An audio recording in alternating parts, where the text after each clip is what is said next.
का पहला प्रश्न है, भारत को ब्रिटिश नियंत्रण से मुक्त करने के लिए भारतीय राष्ट्रीय सेना का गठन किसने किया? रास बिहारी बोस, भगत सिंह, मोहन सिंह, सुभाष चंद्र बोस या इनमें से कोई नहीं। सही उत्तर है मोहन सिंह। इन्होंने 1 सितंबर 1942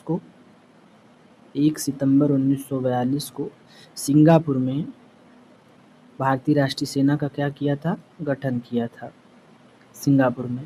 और बाद में 1943 ईस्वी में इसकी कमान कौन संभालते हैं? सुभाष चंद्र बोस जी। यदि हम भगत सिंह से बात करें, कुछ महत्वपूर्ण प्रश्न जो एग्जाम में पूछे जाते हैं, तो इन्हें 23 मार्च 1931 को क्या हुआ था? फांसी दी गई थी। कौन से जेल में? लाहौर जेल में दी गई थी। इनके साथ साथ राजगुरु और सुखदेव को भी फांसी दे दी गई थी। भगत सिंह ने सेंट्रल असेंबली में बम 8 अप्रैल 1929 को इन्होंने सेंट्रल असेंबली में क्या किया था? बम फेंका था। इनके साथ में बटुकेश्वर दत्त भी थे। साथ में एक हम लोग नारा पढ़ते हैं, इंकलाब जिंदाबाद। इंकलाब जिंदाबाद को इन्होंने फेमस किया क्योंकि इसको लिखने वाले हसरत मोहानी थे। ठीक है। साथ में अगर हम देखें तो इनकी बुक जो कि पूछी जाती है एग्जाम में, मैं नास्तिक क्यों हूँ, ये बुक किसकी है? भगत सिंह की है। बढ़ते हैं आगे। अगला प्रश्न है, प्रथम एंग्लो सिख युद्ध के दौरान भारत के गवर्नर जनरल कौन थे? Lord Cornwallis, Lord Hardinge, Lord Dalhousie, Lord Canning या इनमें से कोई नहीं। तो इस समय लॉर्ड हार्डिंग थे। लॉर्ड हार्डिंग का जो कार्यकाल रहा है वो 1845 से लेके कब तक रहा है? 1848 तक। ठीक। और ये जो प्रथम एंग्लो सिख युद्ध जो हुआ था वो 1845-46 में हुआ था। ओके।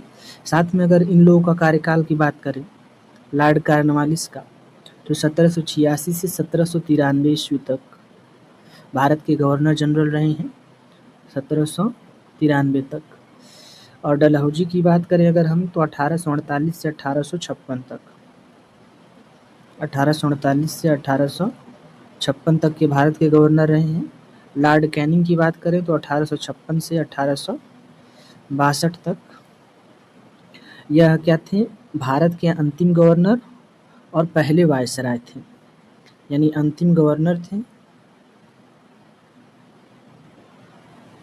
प्लस पहले वायसराय।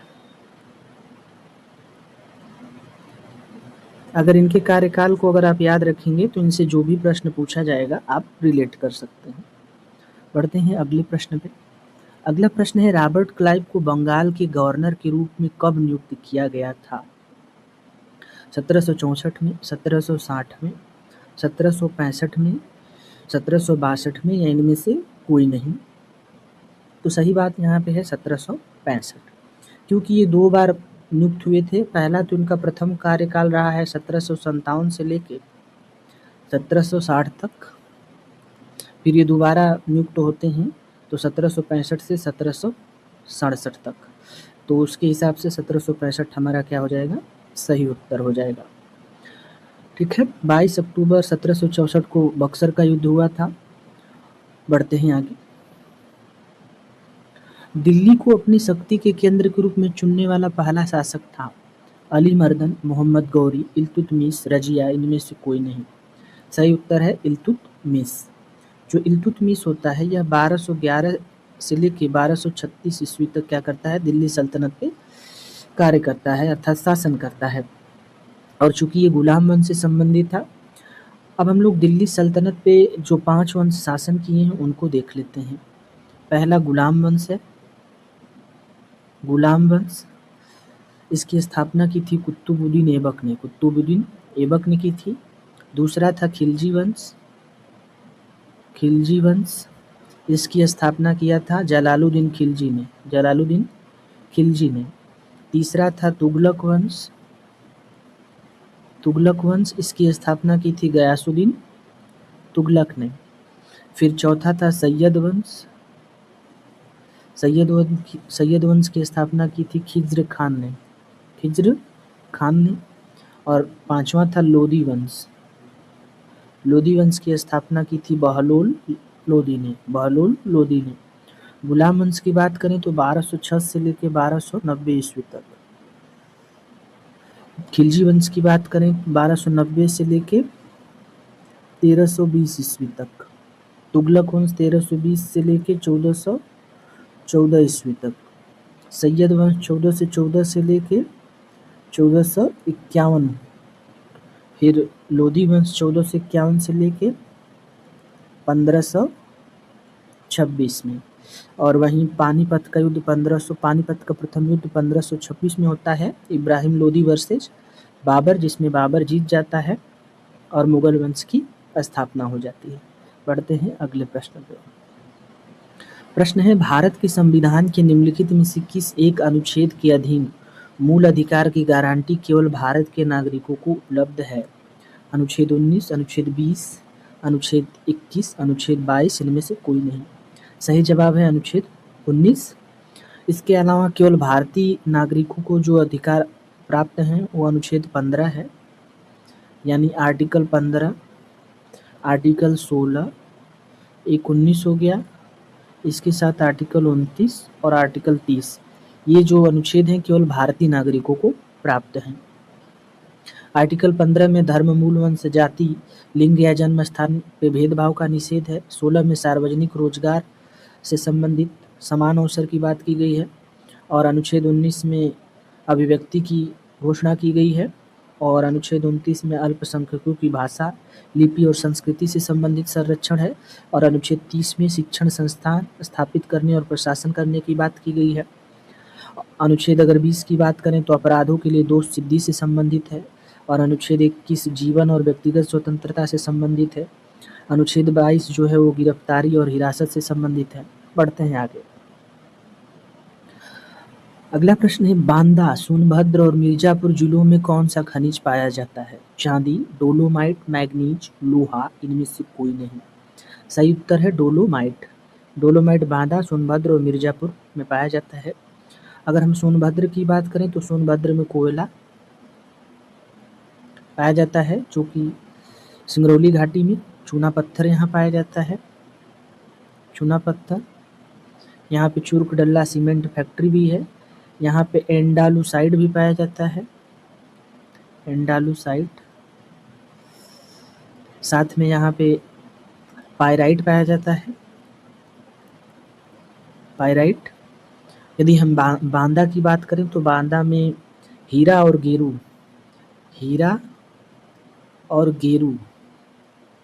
ये दोनों कहाँ पाए जाते हैं? बांदा में पाए जाते हैं।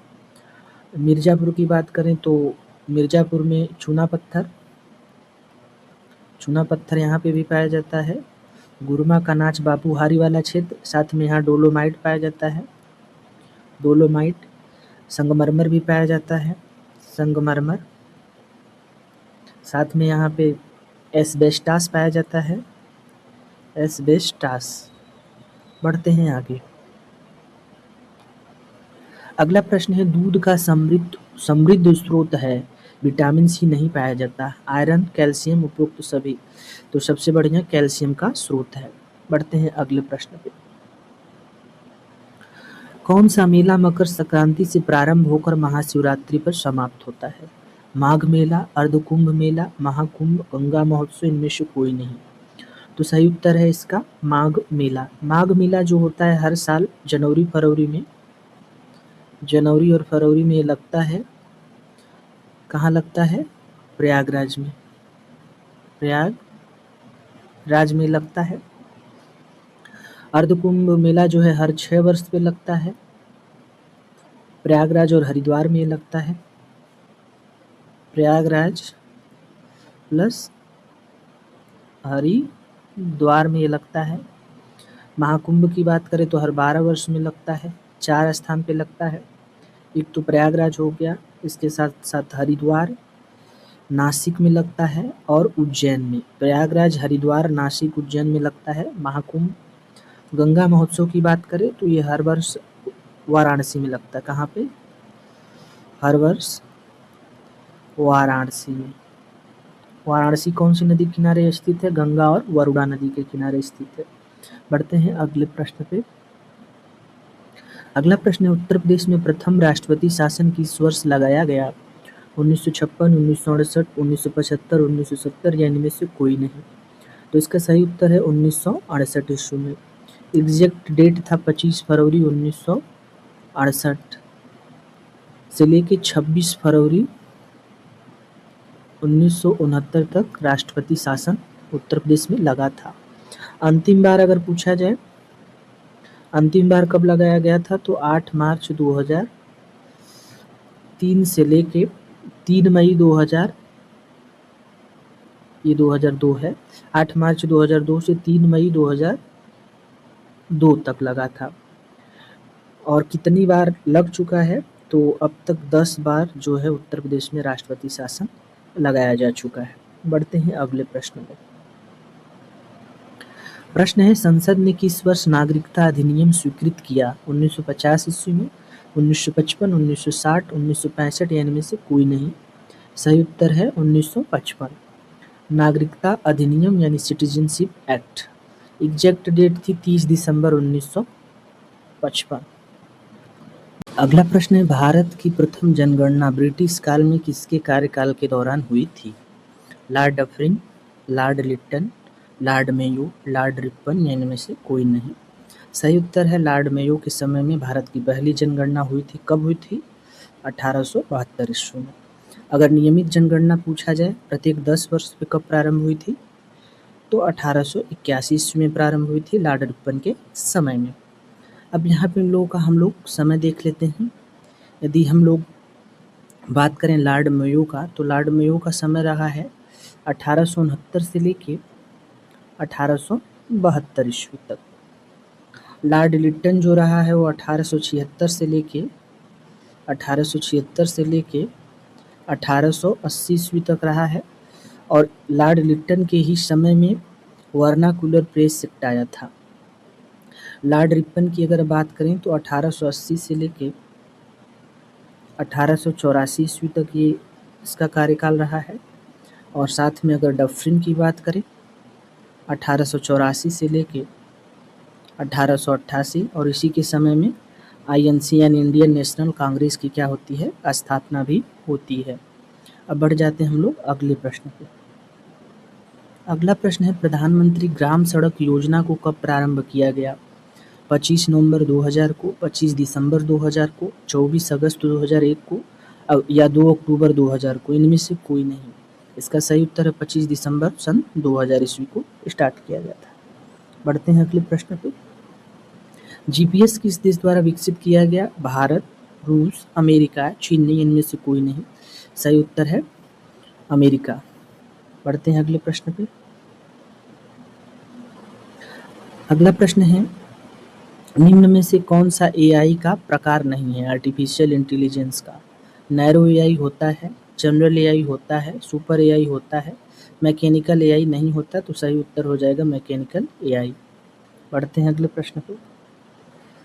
नेक्स्ट प्रश्न है, इलाहाबाद की द्वितीय संधि Robert Clive East India company और अवध के नवाब शुजाउद्दौला के मध्य कब हुई थी?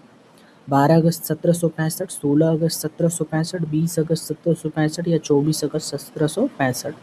तो इलाहाबाद की दूसरी वाली जो संधि थी वो Robert Clive East India Company plus Nawab Awadh के नवाब शुजाउद्दौला के मध्य हुआ था। कब हुआ था? 16 अगस्त 1765। अगर पूछता कि पहली संधि किनके बीच हुई थी, तो पहली संधि 12 अगस्त 1765 में हुई थी, यानी ये पहली संधि है इलाहाबाद की। इलाहाबाद की प्रथम संधि है ये। और ये किनके मध्य हुई थी? तो मुगल शासक थे शाह आलम द्वितीय।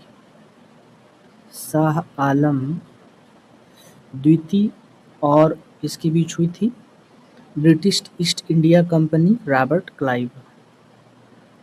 क्लाइव के मध्य हुआ था। बढ़ते हैं अगले प्रश्न पर।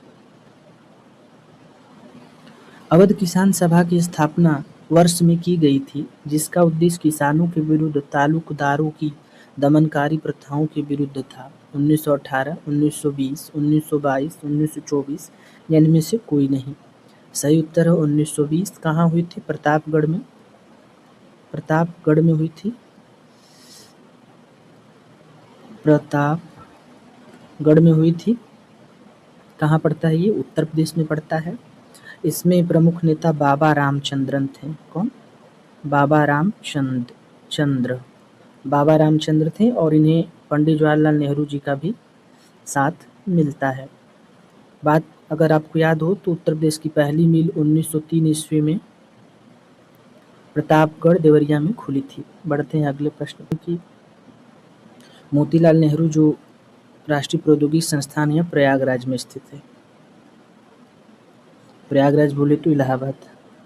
बढ़ते हैं यहाँ पे कुछ उत्तर प्रदेश के महत्वपूर्ण अनुसंधान संस्थान के बारे में देखते हैं। जैसे केंद्रीय औषधि अनुसंधान संस्थान लखनऊ में है, 1951 में इसकी स्थापना होती है।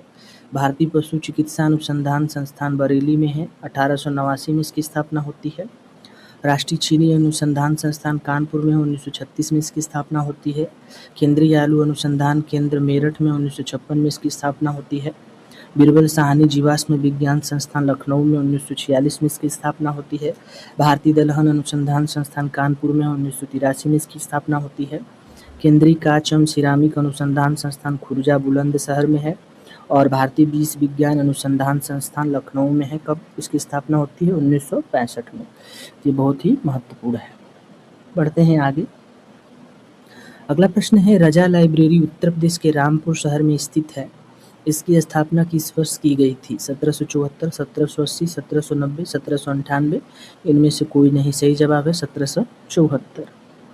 नेक्स्ट अगला प्रश्न है, निम्नलिखित में से कौन भारत के पूर्वी समुद्र तट पर स्थित है? एन्नोर, मर्मुंगोवा, कांडला, नहावा सोवा या इनमें से कोई नहीं। तो सही उत्तर इसका क्या है? एन्नोर है। एन्नोर जो है ये कहाँ पड़ता है? तमिलनाडु का समुद्री तट है। यदि हम बात करें मुर्मुंगोवा की, तो मुर्मुंगोवा जो है ये गोवा का पार्ट है, गोवा में पड़ता है, पश्चिमी तट पे है। कांडला जो है गुजरात का पश्चिमी तट है, गुजरात का।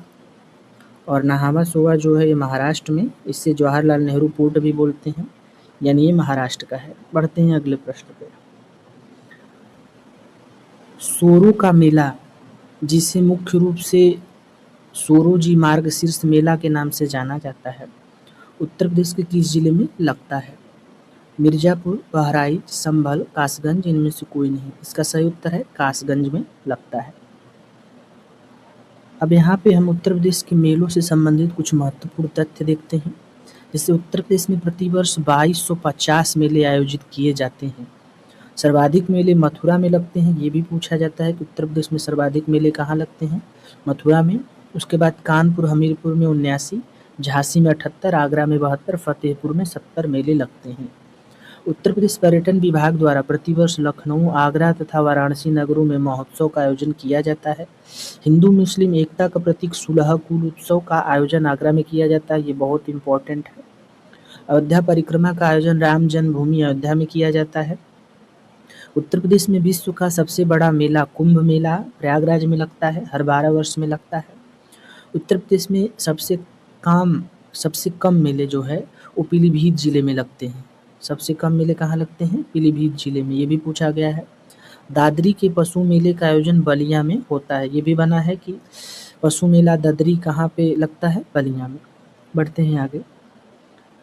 अब मेले और स्थान देखते हैं। जैसे रामनवमी मेला अयोध्या में लगता है, शाकंभरी देवी मेला सहारनपुर में, गोविंद सागर मेला अम्बेडकर नगर में, राम बारात आगरा में लगता है, खिचड़ी मेला गोरखपुर में, श्रावणी मेला फर्रुखाबाद में, सोरो मेला कासगंज में और मनगरिया मेला फर्रुखाबाद में लगता है। कैलाश मेला आगरा में लगता है, प्रतिवर्ष लगता है श्रावण के तीसरे सोमवार को।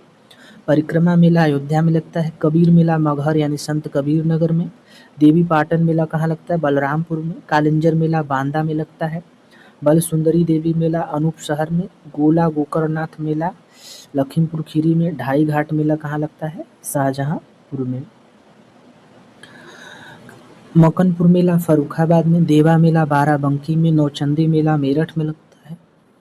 गढ़ मुक्तेश्वर मेला हापुड़ में लगता है। कुंभ मेला प्रयाग में लगता है। बटेश्वर मेला आगरा में लगता है। नवमी सारण मेला सीतापुर में लगता है। काम्पिल्य मेला बांदा में लगता है। सैयद सलार मेला बहराइच में लगता है। देवछठ मेला दाऊजी मथुरा में लगता है। नवरात्रि मेला आगरा में। गोविंद साहब मेला आजमगढ़ अतरौलिया में। प्रमुख महोत्सव की बात करें उत्तर प्रदेश के तो आयुर्वेद महोत्सव झांसी में, आगरा महोत्सव आगरा में, गिद्धौर गंगा महोत्सव कानपुर में, वरुणा महोत्सव वाराणसी में, कजली महोत्सव महोबा में, होली का महोत्सव मथुरा में, त्रिवेणी महोत्सव इलाहाबाद में, गंगा महोत्सव वाराणसी में, वाराणसी पर्यटन उत्सव वाराणसी में, लखनऊ महोत्सव लखनऊ में। तो आपका धन्यवाद। आशा और उम्मीद है कि ये वीडियो आपको पसंद आया तो लाइक शेयर सब्सक्राइब करें।